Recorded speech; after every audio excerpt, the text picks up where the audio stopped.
Benni, fyrsti leikurinn í þessu undankeppni búinn, 15 stiga tap, hvernig svona metur þetta stuttið leik? Það svona, maður svona að meta þetta hægt og rólega og ég var að vonast eftir betri leik en þetta bara, maður þarf bara að vinna úr þessu, þetta fyrsti leikur við okkur saman og við ætlum klárlega að gera betur en þetta gekk allavega ekki í dag. Undir 30% skotnýtingu allavega meiri hlutan af leiknum þó það kannski farið upp fyrir hann í lokin, er það ekki svolítið svona það sem að gera út af verðan leik fyrir ykkur? Jú, það er þetta týna sitt lítið að hverju og við erum að tapa boltanum klaufalega þar sem að við fáum okkur 26 stig eftir tapaða bolta og þú veist, ef við höfum sleppt í, þú veist, þá væri hitlið með 58 stig, þannig að ég myndi byrja þarna, svo þú veist, erum við að láta svolítið ýta okkur út úr stöðum og láta yfirdekka okkur og pressa boltan og svona, við þurfum að höndla það betur. Fannst það ekki verja hringinn nægilega vel í vörninni, það voru bara að keyra á okkur og héldum oft illa fyrir framann, þannig að já, svona get ég talið sko. Þetta búlgarska lið er hávaxið, tiltölulega meira svona líkamlegra athletic heldur en við, er erfitt fyrir okkur að mæta svona lið? Þetta sko, maður náttúrulega búinn að vera lengi í þessu, bæði með yngri landslið og búinn að vera aðstoðarþjálfari í A-landslið karla og svo kvennalandslið núna og allt þetta oft henta þessi lið, íslensku liðunum verst,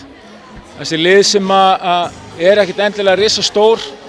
en hafa þennan fótarhraða og þessa grimmd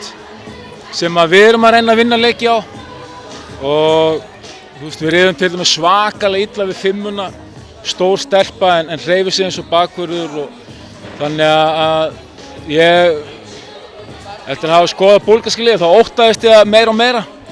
fram að leik og það kom svona í ljós. Þetta er bara hörkulið sem hentar okkur ekkert eitthvað sérstaklega vel en þú veist, ég ætla ekki að fara að nota það sem afsökun að henda okkur illa. Við vissum hvað við vorum að fara út í og áttum bara, fannst mér að gera betur. Grikkirnir næsti leikur, við hverjum að búast í þeim leik? Sko, núna erum við bara fyrst og fremst að þurfa að hugsa bara okkur sjálf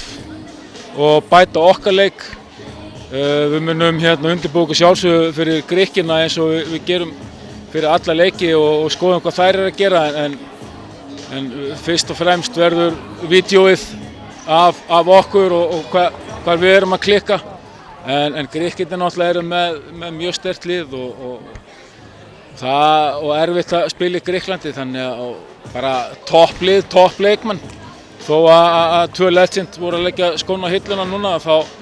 erum við með svo marga góðar þannig að ég veit ekki reynda hvernig fór hjá þeim á móti Slóveníu núna í kvöld en ég býst við mjög sterku grísku liði. Hvaða væntingar getum við gert til þess leiks þar? Ég á bara svo erfitt með að svara þessu sko. Þú veist, ég er að fara í mína fyrstu leiki og það er eitt að kynna sér þessi lið í undanförnum leikjum og svo þarf maður bara svona að þreifa á þeim og koma að staði á eigin skinni, þú veist, hvernig þessi lið eru. Þannig að bara miðað við söguna og undanfarna keppni þá er þetta gríska lið alveg hörkulið.